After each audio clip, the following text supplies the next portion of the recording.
नमस्कार मित्रांनो. लग्नानंतर होईलच प्रेम या मालिकेच्या आजच्या भागामध्ये मी तुम्हा सर्वांचे अगदी मनपूर्वक स्वागत करते.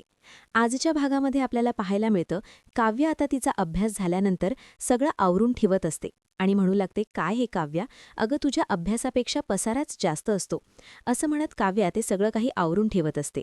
आणि त्याचवेळी काव्याच्या हाती लागतात ते म्हणजे पार्थने तिच्यासाठी बनवलेलं बाळासोबतचं स्केच. आता काव्या ते स्केच हातात घेते आणि पाहत असते. आणि त्याचवेळी रम्या त्या ठिकाणी येते.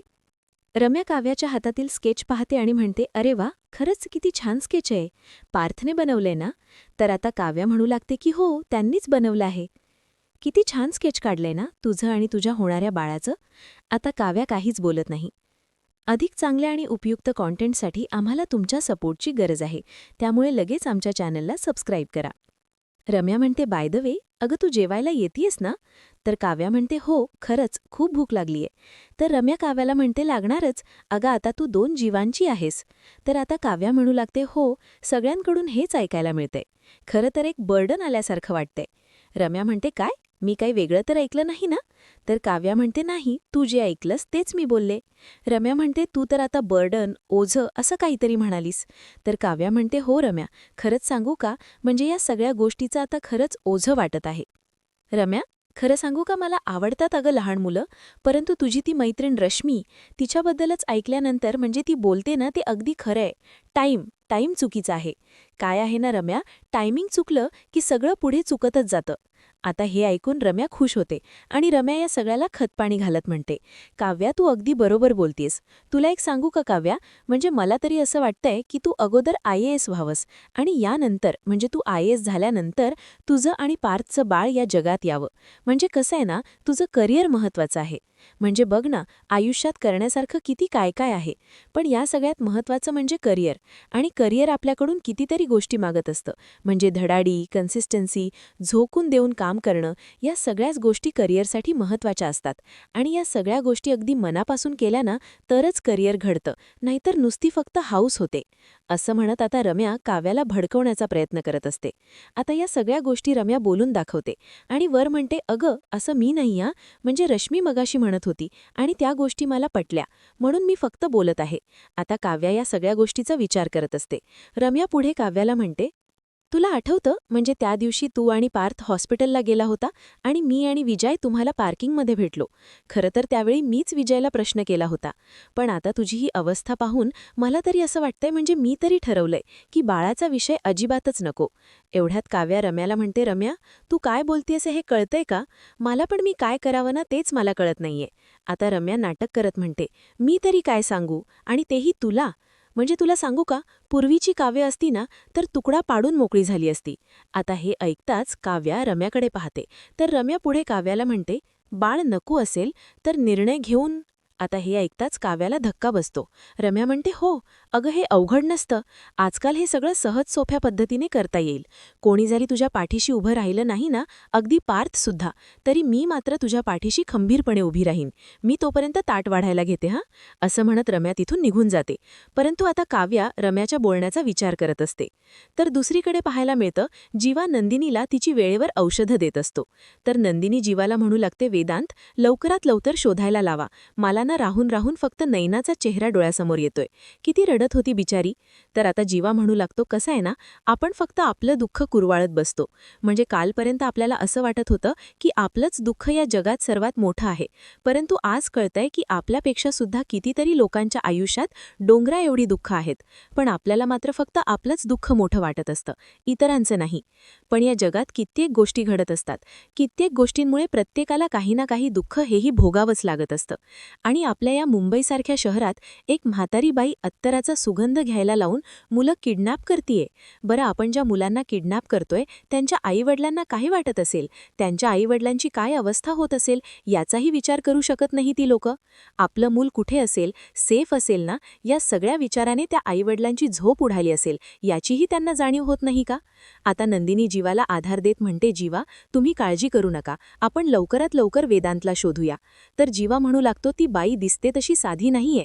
मला तरी असं वाटते ती एकटी नाही. नाहीये, या सगळ्यामध्ये तिची टीम असणार आहे आणि ती एकत्र टीम मिळून हे काम करत असेल. आणि मला तरी वाटते की तिने आजूबाजूच्या माणसांना सुद्धा आपल्या टीममध्ये सामावून घेतलं असेल, सगळं काही अगदी व्यवस्थित मॅनेज केलं असेल.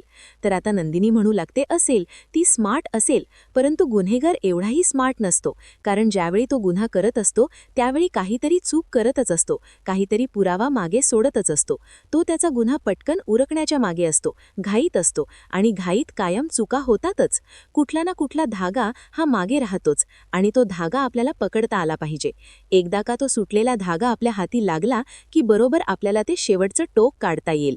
तर जीवा म्हणतो की हो, आपण ते टोक गाठणार, कारण आपल्याला हे सगळं काही कसं करायचं हे चांगलंच माहीत आहे. या अगोदर वसुवहतेचं सत्य शोधण्यासाठी सुद्धा आपण असंच जाळं टाकलं होतं. आता सुद्धा तसंच जाळं टाकायचं आहे. अधिक चांगल्या आणि उपयुक्त कॉन्टेंटसाठी आम्हाला तुमच्या सपोर्टची गरज आहे. त्यामुळे लगेच आमच्या चॅनलला सबस्क्राईब करा. तर जीवा नंदिनीला म्हणतो आपण एक काम करूया, आपण ना सगळं काही नोट डाऊन करून घेऊया. म्हणजे लाईन बाय लाईन सगळ्या स्टेप बाय स्टेप गोष्टी असतील तर आपल्यालाही कळेल की कुठली गोष्ट आपल्यातून सुटते, कुठली गोष्ट आपल्यातून मिस होतेय आणि त्या गोष्टीचा शोध आपण घेऊ शकतो. आता जीवा तिथे असणारी डायरी घेतो, परंतु त्याचवेळी त्याने लिहिलेलं ते पान समोर येतं. आम्ही आई बाबा होणार. आता जीवा नंदिनीकडे पाहतो, परंतु दोघंही इमोशनल न होता नंदिनी जीवाला म्हणते पुढच्या पानावर लिहिताय ना? तर जीवा म्हणतो हो. आता जीवा लगेच नोट करायला घेतो. तर आता नंदिनी पॉइंट 1 म्हणते, सर्वप्रथम पॉइंट 1 म्हणजेच नैनाने ऑफिसला जाताना, कामावर जाताना वेदांतला यशस्वी पाळणागृहात ठेवलं होतं. पॉइंट क्रमांक 2 असं म्हणत नंदिनी पुढे म्हणते, कामावरून सुटल्यानंतर नैना वेदांतला पाळणागृहात घेण्यासाठी म्हणून गेली होती आणि तिथून ते बाहेर पडलेत. आणि पॉइंट क्रमांक 3 नैना आणि वेदांत पाळणागृहाच्या बाहेर पडलेत आणि तिथून बाहेर पडल्यानंतरच त्यांना ती अत्तर विकणारी बाई भेटली. आता जीवा नंदिनीला प्रश्न करत म्हणतो की नेमकं वेदांतला ती बाई कुठे घेऊन गेली असेल. म्हणजे पाळणागृहाच्या समोरचा रस्ता हा 4 रस्त्यांमध्ये डिवायडेड आहे. म्हणजे नक्की कुठल्या रस्त्याने ती कुठे गेली असतील काहीच कळत नाही आहे. तर नंदिनी जीवाला म्हणते काहीतरी सुटतंय आपल्या हातून. तर आता नंदिनीच्या लक्षात येतं. नंदिनी जीवाला म्हणते ती बाई नैनाला काय म्हणाली होती. कारण त्या बाईनी नैनाला म्हणाल्या असता, अगं पोराला पाळणागृहातून घेऊन आलीयस ना, मग दमली असशील, जरा हा अत्तर हाताला लावून तरी बघ. असं हे बोललेलं वाक्य आता नंदिनीला आठवतं. नंदिनी जीवाला म्हणते ती बाई म्हणाली होती की तुम्ही तुमच्या बाळाला पाळणागृहातून घेऊन आला आहात, दमला आहात. आता जीवा म्हणतो करेक्ट आहे. म्हणजे त्या बाईला कसं कळालं की नैना तिच्या बाळाला पाळणाघरात ठेवतेय आणि पाळणाघरातूनच आता घेऊन आली आहे. त्यामुळे मला तरी असं वाटतं की ती बाई नैनावर लक्ष ठेवून असणार. तर नंदिनी म्हणते अगदी बरोबर. जीवा आपण एक काम करूया, उद्या आपण यशस्वी पाळणाघरातच जाऊयात. तिथे जाऊन आपण नक्की चौकशी करूया आणि मला खात्री आहे की तिथे गेल्यानंतर आपल्या हाती काहीतरी लागेल. तर दुसरीकडे पाहायला मिळतं वसुअत्या फाईल नीट लावत असतात. तर रम्या म्हणते काय ग, काय करती असे. तर वसुअत्या म्हणतात काही नाही ग, बसलीये. तर तुझ्या सर्टिफिकेटची फाईल नीट लावून ठेवत आहे. तर रम्या म्हणते का, असं अचानकच. तर आता वसुअत्या म्हणतात काही नाही ग, बोलता बोलता विजय मला म्हणाला की रम्याच्या सर्टिफिकेटची फाईल मला तयार करून द्या. आता हे ऐकताच रम्याला धक्का बसतो. रम्या म्हणते काय, माझ्या सर्टिफिकेटशी त्याचा काय संबंध. तर वसुअत्या रम्याला म्हणतात ते मला काही माहीत नाही, पण तो म्हणाला ना म्हणून मी करतीये. पण रम्या, अगं फाईल लावता लावता एक गोष्ट मात्र लक्षात आली. अगं किती स्पर्धांमध्ये तू यशस्वी ठरलीस, किती सर्टिफिकेट मिळवलीस, केवढी मोठी अचीव्हमेंट आहे तुझी ही. रम्या म्हणते आता यामध्ये अजून एका सर्टिफिकेटची भर पडणार आहे. परंतु हो, त्या अचीव्हमेंटचं सर्टिफिकेट मिळणार नाहीये, पण अचीव्हमेंट मात्र खूप मोठी आहे. असं म्हणत रम्या खुश होते. वसुअत्या म्हणतात एक मिनिट, मला जरा नीट सांगशील का काय घडलंय ते. तर रम्या म्हणते हो, अगं आज काव्याने स्वतःहून माझ्यासमोर कबूल केलंय की तिला बाळ नको आहे. म्हणजे तिने माझ्यासमोर असं कबूल केलंय की तिला या बाळाचं ओझं होतंय. आता हे ऐकून वसुअत्या खुश होतात आणि रम्याला विचारतात काय सांगतेस, खरं बोलतेस तू, काव्या असं म्हणालीये तुला. तर आता रम्या म्हणते हो, कोण आहे मी, रम्या शितोळे, असं म्हणत दोघेही हसू लागतात. रम्या वसुअत्यांना म्हणते आई, अगं ज्या गोष्टीसाठी मी तिला गुंडाळलं होतं ना, ती गोष्ट अगदी शेवटच्या टप्प्यावर येऊन थांबलीये. वसुअत्या म्हणतात हां. रम्या म्हणते हो, खरं सांगतेय मी. म्हणजे असं समज की हे सगळं काही मी जमवून आणलं आहे. तर वसुअत्या आता रम्याचा कौतुक करतात आणि मला म्हणतात हो ग माझी हुशार ती पोर. पण खरं सांग रम्या, म्हणजे काय, कसं जमवून आणलंयस हे सगळं तू, म्हणजे हे सगळं मॅनेज कसं केलंस. रम्या म्हणते अगं काही नाही, सगळं सोपं आहे. म्हणजे काव्यासारख्या मुलीला घोळात घेणं माझ्यासाठी कठीण नव्हतंच. मी सांगते तुला मी काय केलं. असं म्हणत रम्या तिने केलेलं कारस्थान आता वसुअत्यांना सांगू लागते. रम्या म्हणते मी तिला एवढंच म्हणाले की बघ बाई, विचार कर आणि निर्णय घेऊन टाक. कारण आजच्या काळात अबॉर्शन करणं वगैरे काही कठीण नसतं. आता असं म्हणत वसुहत्या हसू लागतात आणि रम्याला म्हणतात, म्हणजे तुझ्या या बोलण्याला ऐकून ती कबूलही झाली? वसुहत्या म्हणतात, खरंच तयार झाली या सगळ्यासाठी ती? तर आता रम्या म्हणू लागते, तयार झालीये की नाही हे पुढे आपल्याला कळेलच, परंतु माझ्या बोलण्यानंतर ती या निर्णयापर्यंत आलीये, म्हणजे यापुढे माझंच ऐकण्याच्या नोटपर्यंत ती नक्की आलीये. वसुहत्या रम्याला म्हणतात, नाही म्हणजे त्यांच्या लग्नापासून त्यांच्या मनात तू जी काही क्लीन तुझी इमेज निर्माण केलीस ना, ते बघता मला असं वाटते की काव्या तुझं नक्की ऐकेल. आता रम्या लगेच आपली कॉलर ताठ करते आणि म्हणू लागते, म्हणूनच तर हे सगळं काही मी घडवून आणलंय. रम्या म्हणू लागते, ऐकलंच पाहिजे, आणि एकदा का तिने माझं ऐकलं आणि हे मूल अबॉर्ट केलं ना, की मग काव्याचा कायमचा संपेल. आणि आई, माझं गट फिलिंग मला सांगते की आजचा दिवस संपण्याच्या आत काव्या स्वतःहून माझ्याकडे येईल आणि स्वतःहून म्हणेल, रम्या आपण हॉस्पिटलला जाऊया आणि अबॉर्शन करून येऊयात. रम्या, तू येशील का बा माझ्यासोबत हॉस्पिटलला? तर वसुहत्या म्हणतात, मग काय करशील रम्या, तू जाशील का? रम्या म्हणते, जावं तर लागेलच ना गाई. असं म्हणत दोघेही मोठ्याने हसू लागतात. रम्या म्हणू लागते, नाहीतर देशमुखांची ही थोटली सून त्यांच्या वंशाचं पुढे काय करते याचे पुरावे कसे लागणार आपल्या हाती? असं म्हणत दोघेही अगदी आनंद व्यक्त करत असतात. आता रम्याच्या या प्लॅनने वसुहत्या खुश होतात आणि रम्याला अगदी प्रेमाने जवळ घेतात. तर दुसरीकडे पाहायला मिळतं, जीवा आणि नंदिनी आता पाळणाघरात आलेले असतात. आता यशस्वी पाळणाघराच्या ठिकाणी जीवा आणि नंदिनी या सगळ्या गोष्टीची चौकशी करण्यासाठी आलेले असतात, माहिती मिळवण्यासाठी आलेले असतात. तर आता यशस्वी पाळणाघरातील मॅडम जीवा आणि नंदिनीला ऑफिसमध्ये बोलावतात आणि त्यानंतर तिथे असणाऱ्या मुलांना बाहेर खेळायला पाठवतात. तर आता ते जीवा आणि नंदिनीला म्हणतात, तुम्ही दोघंही वर्किंग आहात का? वाटलंच होतं. म्हणजे तुमच्या घरी कोण नसतं का? तुमच्या घरी तुम्ही दोघंच असता का? तुमचं बाळ किती वर्षाचं आहे? नंदिनी म्हणते, 1 मिनिट मॅडम, तुमचा काहीतरी गैरसमज होत आहे. आम्हाला आमचं बाळ पाळणाघरात टाकायचं नाहीये, तर आम्हाला काही चौकशी करायची होती, काही माहिती मिळवण्याची होती, आणि म्हणूनच आम्ही इथे आलो होतो. तर आता मॅडम म्हणतात, माहिती? कशाबद्दल माहिती? तर जीवा म्हणतो, आमची एक मैत्रीण आहे नैना नावाची, आणि तिचं बाळ 2 दिवसापूर्वी. तर आता त्या मॅडम म्हणतात, किडनॅप झालंय, माहीत आहे मला, कारण गेल्या 2 दिवसात तुमच्यासारख्या अशा असंख्य जणांनी इथे येऊन आमच्या डोक्याचा फक्त मनस्ताप वाढवला आहे. प्रत्येकजण येऊन याच प्रश्नाचं उत्तर मिळवत आहेत. म्हणजे तुम्ही नक्की कोण आहात, रिपोर्टर की पोलीस? तर आता जीवा म्हणतो, कोणीच नाही, या दोघांपैकी आम्ही कोणीच नाही आहोत. तर आता ते यशस्वी पाळणाघरातील मॅडम म्हणतात, मग तुम्ही इथे कोणत्या अधिकाराने आला आहात? नंदिनी म्हणते, मॅडम तुम्ही जरा शांत व्हा ना. अहो, तुम्ही एवढं का चिडताय आणि तुम्ही चिडून आमच्याशी का बोलताय? आम्ही फक्त सहज तुमच्याजवळ माहिती मिळवण्यासाठी आलो आहोत. आणि नैना ही तर आमच्या कुटुंबातील व्यक्ती आहे, ती आमच्या खूप जवळची व्यक्ती आहे, मग आम्हाला सुद्धा काळजी वाटणारच ना. आणि हो, तुम्हाला असं वाटते की या सगळ्याशी तुमचा काही संबंध नाही, परंतु संबंध आहे, कारण ती बाई काय म्हणाली, तू तुझ्या बाळाला पाळणाघरात ठेवतेस. मग ज्या अर्थी त्या बाईला माहीत आहे की नैना आपल्या बाळाला पाळणाघरात ठेवतेय, वेदांत या पाळणाघरात असतो, याचाच अर्थ तिला सगळ्या गोष्टींची माहिती आहे, तिला या पाळणाघराबद्दल माहिती आहे. मग सुरुवात तर इथूनच होते ना. या गोष्टीचा अर्थ इतकाच होतो की वेदांत आणि नैना या दोन्ही व्यक्तींवरती बाई लक्ष ठेवून होती. मॅडम, आम्ही फक्त चौकशी करतोय. मला फक्त तुम्हाला एवढंच विचारायचं होतं की त्या दिवशी तुम्हाला काही संशयास्पद आढळलंय का? कुठल्या गोष्टीवर संशय यावा अशी ती गोष्ट त्या दिवशी घडलीय का? एवढेच फक्त विचारायचं होतं. किंवा अशी कोणी व्यक्ती की जी वेदांतबद्दल चौकशी करण्यासाठी इथे आली होती, किंवा इथेच आसपास कुठल्या व्यक्तीवर तुमचा संशय वगैरे. आता मात्र त्या मॅडम अजून चिरतात आणि नंदिनीला म्हणू लागतात, ओ हॅलो, तुम्ही आमच्याच पाळणाघरात येऊन आमच्यावरच आरोप करताय. तर जीवा त्यांना समजावत म्हणतो, नाही, तुमचा काहीतरी गैरसमज होतोय. आम्हाला असं काहीही म्हणायचं नाहीये, किंवा तुमच्यावर आम्हाला आरोपही करायचा नाहीये, किंवा तुमच्या पाळणाघरावर संशयसुद्धा घ्यायचा नाहीये. पण तुम्ही प्लीज आमचं ऐकून तरी घ्या. तर त्या मॅडम आता जीवाला म्हणतात, तुम्ही आरोपच करताय. खरं सांगायचं तर या किडनॅपिंगशी आमचा काही संबंध नाहीये. आमचं काम आहे की आईवडिलांकडून मूल घेणं आणि ते आल्यानंतर त्यांचं मूल त्यांना परत देणं, आणि त्यानंतर इथून मूल गेल्यावर आमची जबाबदारी पूर्णपणे संपते. मग बाहेर ते मूल मरो किंवा काहीही करो, मग त्याच्याशी आमचं देणं घेणं नाही. आता हे ऐकल्यानंतर नंदिनी खूप चिडते आणि त्या मॅडमना चांगलंच सुनावते. नंदिनी म्हणते, 1 मिनिट, काय चाललंय तुमचं? काय बोलताय तुम्ही हे? कोण समजता कोण स्वतःला? कसली भाषा वापरताय आणि काय बोलताय तुम्ही? तुम्हाला काय वाटतं, मूल पाळणाघरात ठेवणं म्हणजे आईवडिलांसाठी ही आनंदाची गोष्ट असते का?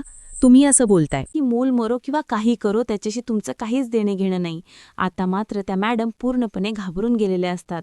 तर नंदिनी त्यांना सुनावत म्हणते, हे बघा, तुमच्या लेखी तुमचं काम फक्त मूल ठेवून घेणे इतकंच असेल, पण एखाद्या आईला आपलं मूल दुसऱ्याकडे सोपवताना तिला किती त्रास होत असेल ना, हे फक्त त्या आईलाच माहीत आहे. तुम्हाला साधी त्याची कल्पनाही करता येणार नाही. कधी तिच्या नजरेत पाहिलंय का? आपली मुलं ज्यावेळी या पाळण्याघरात सोडत असतात ना, त्यावेळी त्यांच्या नजरेत गिल्ट असतं की आपण आपल्या मुलाला कितीतरी तासांसाठी आपल्यापासून दूर एका वेगळ्या ठिकाणी ठेवत आहोत. आणि ती माऊली ज्या पाळण्याघरात आपल्या मुलाला आपल्या पोटच्या गोळ्याला ठेवत असते ना, त्या पाळण्याघरावर त्या माऊलीचा पूर्ण विश्वास असतो. ती कामावर गेल्यानंतर ज्या पाळण्याघरात ती आपल्या मुलाला ठेवते, ते पाळणाघर म्हणजे ते मुलांसाठी आई असते. बरं, या सगळ्यावरच ती निर्धास्त असते असं नाहीये. कामावरून परतल्यानंतर कधी एकदा आपल्या बाळाला कुशीत घेते, कधी एकदा आपल्या बाळाला आपल्या घरी घेऊन जाते. यासाठी तिची हुरहुर असते, यासाठी तिची धावपळ असते. तुम्हाला माहीत नसेल पण एवढंच नाहीये, आपलं बाळ ज्या जमिनीवरून चालतंय ना, ती जमीन कशी आहे हे पडताळून पाहत असते त्याची ती आई. त्यावर कुठला खडा तर नाहीये ना की माझं बाळ घसरून पडेल. या सगळ्या गोष्टीची आईला काळजी असते. आणि तुम्ही असं कसं बोलू शकता की या सगळ्या गोष्टीचा आमचा काही संबंध नाही? मी सुद्धा पाळणाघरातच लहानाची मोठी झालीये. मला सुद्धा पाळणाघराचा आदर आहे. परंतु तुमच्यासारखी माणसं जर असंच बोलत राहिली ना, तर यापुढे या पाळणाघरातून हसण्याचे नाही, भयान शांतता असेल इथे, असं म्हणत नंदिनीने चांगलंच सुनावलेलं असतं. त्यांची चांगलीच कान उघडणी केलेली असते. त्याचवेळी त्या ठिकाणी एक ताई येतात आणि विचारतात, मी आत येऊ का? तर त्या मॅडम म्हणतात, हो या ना. आणि आता नंदिनी आणि शिवाला म्हणतात, तुम्ही येऊ शकता, असं म्हणत त्यांना तिथून जायला सांगतात. आता त्या मॅडम त्या ताईंना बसायला सांगतात आणि म्हणतात, तुम्ही वर्किंग आहात का? तर त्या म्हणतात की हो, आणि म्हणू लागतात की हो, मला माझ्या मुलाला या पाळणाघरात ठेवायचं आहे. तुम्ही 5 वर्षावरील मुलाला पाळणाघरात ठेवता ना? तर त्या मॅडम म्हणतात की हो. आता जीवा आणि नंदिनी निघत असतात. नंदिनी म्हणते, थांबा जीवा, मला तर या मुलीवर सुद्धा संशय आहे, असं म्हणत नंदिनी तिचं बोलणं बाहेरूनच ऐकत असते. तर त्या मॅडम आता त्या ताईंना म्हणतात, तुम्ही या अगोदर तुमच्या मुलाला कधी पाळणाघरात ठेवलंय का? तर त्या ताई म्हणतात, हो ना, या अगोदर मी ठेवलं होतं. तर आता त्या मॅडम म्हणतात, कोणत्या पाळणाघरात? तर त्या ताई म्हणतात, चंदनमध्ये, चंदन पाळणाघरात मी ठेवलं होतं. परंतु 2 महिन्यापूर्वी त्या पाळणाघरातून एका मुलाचं अपहरण झालं. आता हे ऐकताच त्या मॅडम जरा घाबरलेली असते आणि हे सगळं काही नंदिनीने पाहिलेलं असतं. तर आता त्या ताई विचारतात, परंतु इथे तसा काही प्रॉब्लेम नाही ना? तर त्या मॅडम म्हणतात की नाही, अजिबात काळजी करू नका. या पाळणाघरात 100% तुमच्या मुलांची अगदी व्यवस्थितच काळजी घेतली जाईल, अगदी आईप्रमाणे. आता हे ऐकून नंदिनी जीवाकडे पाहते आणि दोघंही तिथून निघून जातात. आता इथेच काहीतरी पाणी मुरत आहे, या मॅडमचं यामध्ये सामील आहेत, हे जीवा आणि नंदिनीला चांगलंच कळालेलं असतं. तर दुसरीकडे पाहायला मिळतं, काव्या विचार करत बसलेली असते. ती खूप रडत असते आणि त्याचवेळी पार्थ त्या ठिकाणी येतो. पार्थ काव्याला विचारतो, काय झालंय, अशा का बसलाय तुम्ही? आता मात्र काव्याला रडू आवरत नाही, ती खूप मोठ्याने रडू लागते. तर आता पार्थ विचारतो, काव्या काय झालंय? तुमच्या डोळ्यात अश्रू काय झालंय नक्की मला सांगा. काव्या मात्र खूप रडू लागते. काव्या काय झालंय, तुम्ही का रडताय सांगा ना.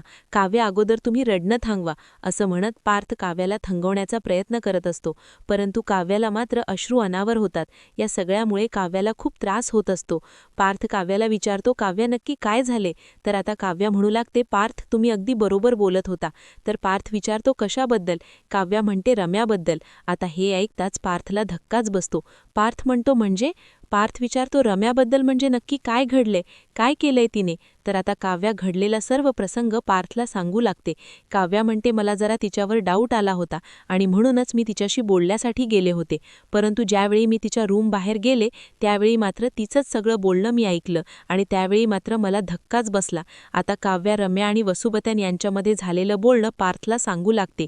रम्या वसुबत्यांना म्हणत असते, एकदा का तिने माझं ऐकलं आणि हे बाळ अवॉर्ड केली की मग मात्र काव्यार्थचा कायमचा संपला. आणि हे ऐकताच काव्याच्या पायाखालची जमीनच सरकते.